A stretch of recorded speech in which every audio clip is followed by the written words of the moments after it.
In questo momento noi chiediamo le dimissioni del Ministro, perché se un Ministro della Pubblica Istruzione dovrebbe entrare nel merito della Pubblica Istruzione, non eseguire gli ordini e il comando assoluto. I soldi sono utili, anzi per far funzionare la scuola occorrono i soldi, ma non a promesse reali, non virtuali, ma nello stesso tempo stanno parlando in una maniera unilaterale.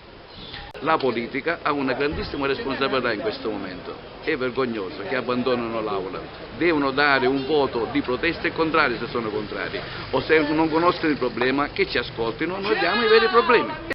Le riforme della scuola, siccome è una scuola, per chi la conosce bene e variegata, vi sono tanti di quei problemi, questo modo di procedere significherà caos. Per andare a colpire magari delle situazioni che non funzionano, stanno colpendo il tutto. Adesso non vi è più rispetto né della scuola né dei docenti, ma soprattutto con questo modo di fare non c'è rispetto per gli alunni, per l'offerta formativa. Frequentare bene la scuola, fare bene gli studi significa essere bravi cittadini domani.